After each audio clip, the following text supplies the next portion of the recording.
Detroit Den 313. What is up? It's your boy Stephen Will back with another episode of Detroit Den 313. The way that we should be doing it, both together. Like, you know what I mean? I feel like this ebony and ivory thing, like, what is that called? Docking?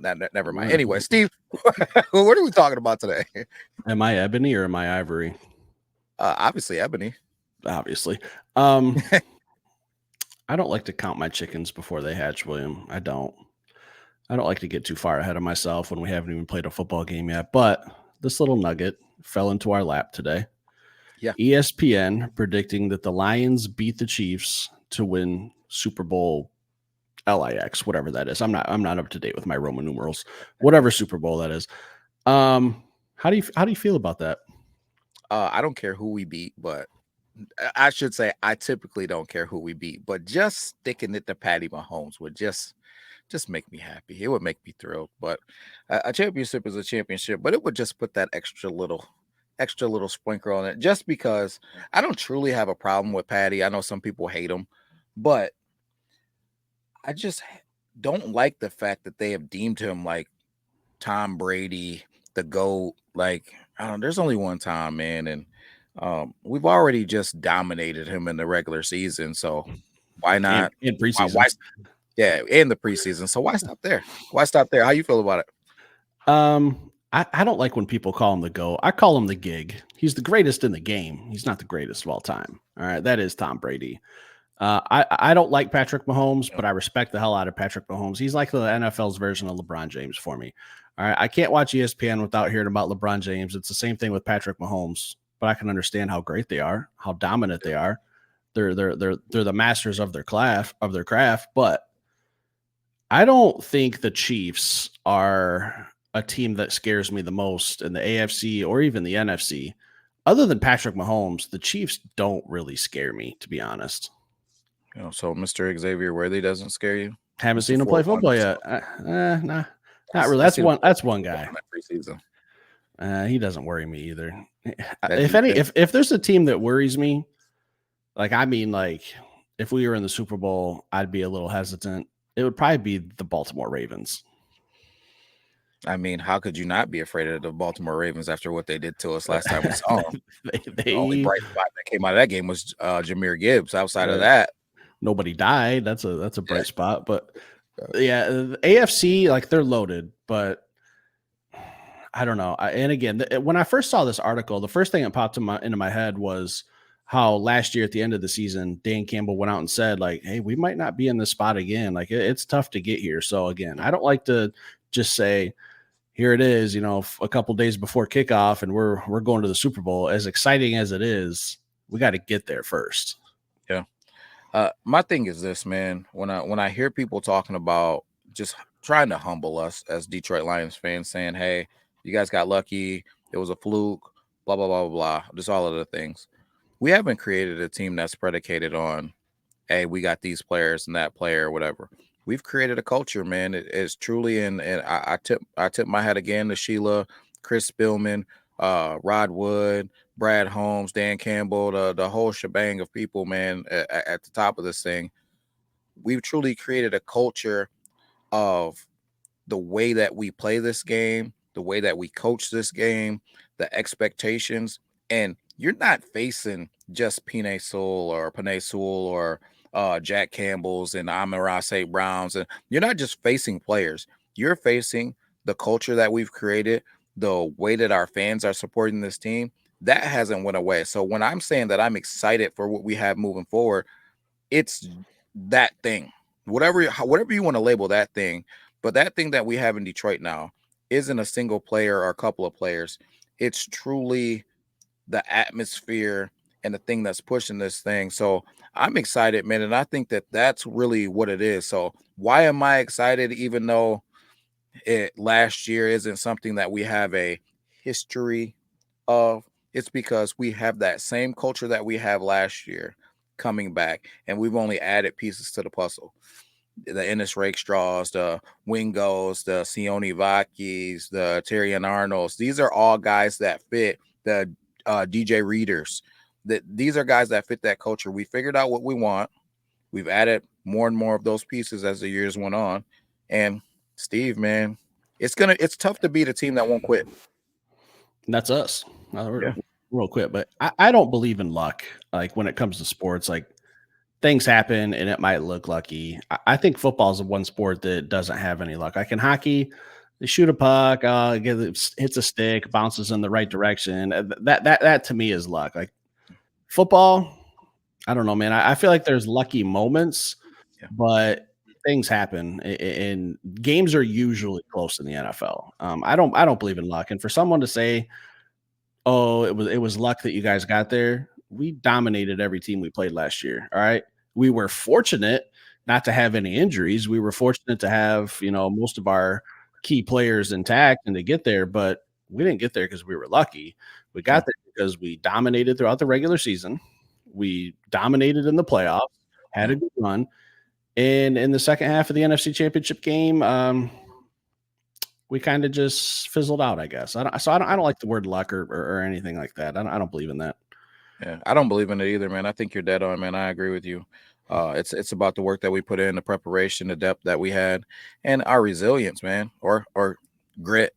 Grit. Not yeah, You know, it's you know grit. grit when you see it. Yeah, that's right, man. Like it's funny, man, because all these people that aren't Lions fans that I know, they always try to like throw shade, biting kneecaps and grit, oh whatever. But it's truly what he created, man. We got a tough team, man. And I think it starts. Everybody talks about Panay, man, but I think this thing starts really with Jared Goff, man.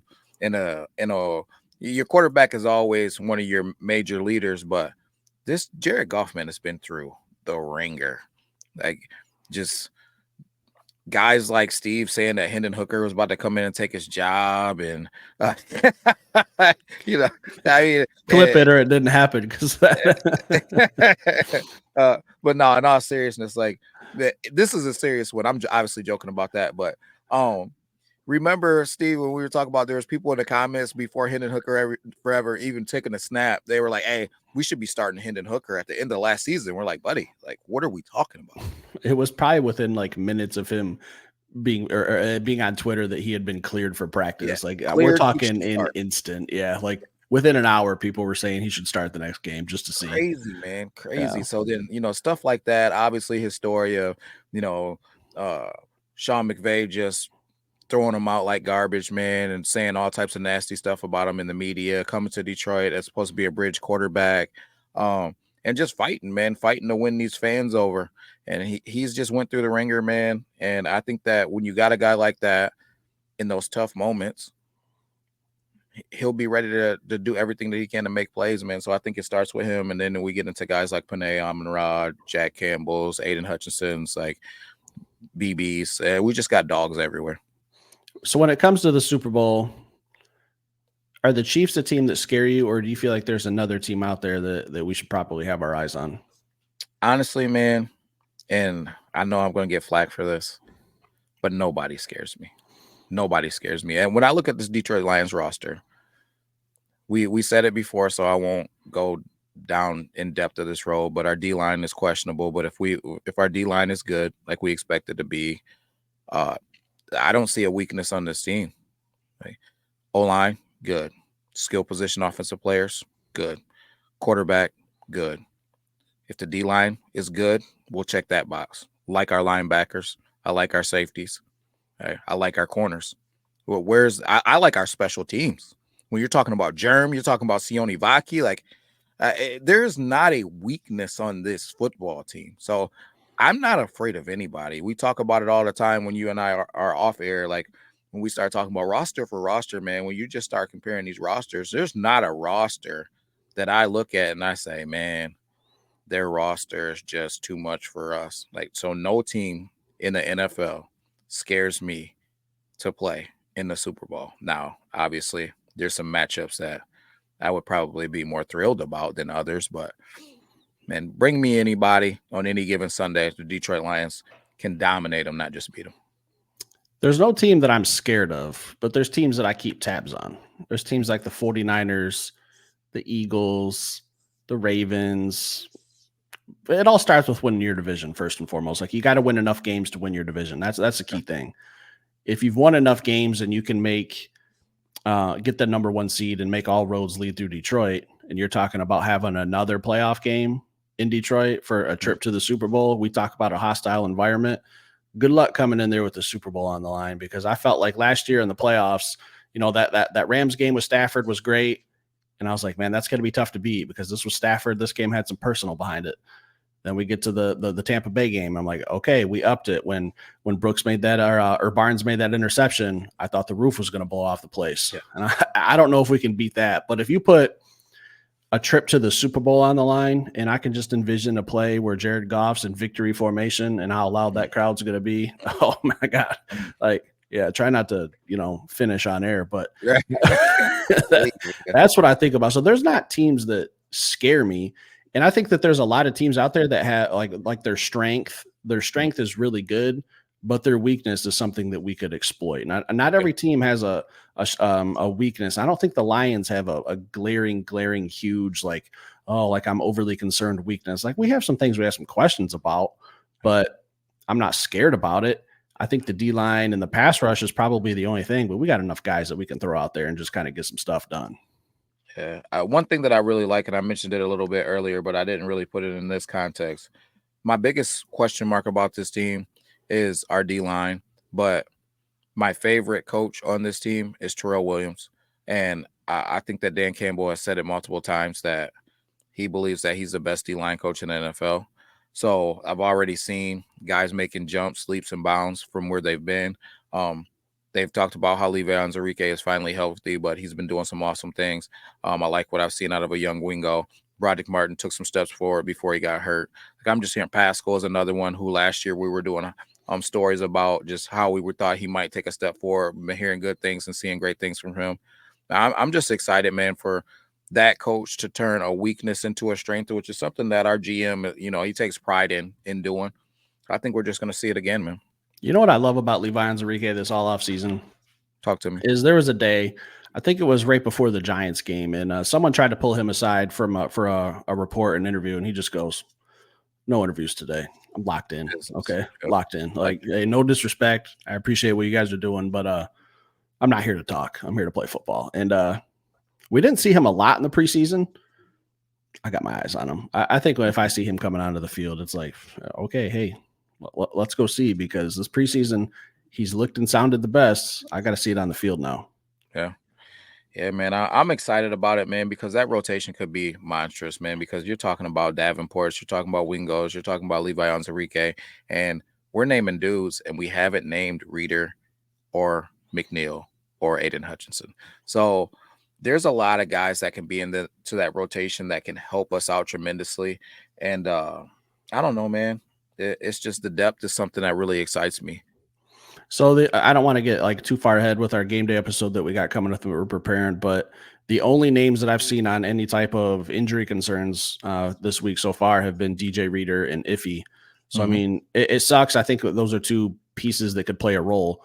But if those are the two pieces we're missing, I still really, really think like just this week alone, we'll be okay. If we could just avoid that injury bug, be fortunate enough to get through this season healthy again, I don't see why we can't get to the Super Bowl. I've already cleared off my schedule for February. All I got to do is hit submit on the Super Bowl tickets. I think my wife's asleep, so she might not hear me saying anything about that. So, I mean, that's where my mindset is. I don't like, again, one game at a time. This article pops up, it's Lions related. We got to have a discussion, right? 100%. Super Bowl or bust. Brad Holmes said it first. Super Bowl, period. That's the expectations for the season. That's what he said. Danny Rogers asked him, what's the expectations for the season? Super Bowl, period. Next question. So, guys, leave it in the comments. Let us know how you feel about this ESPN prediction. Hit that like button. Stick around. Subscribe. We'll be back later with another show. Peace.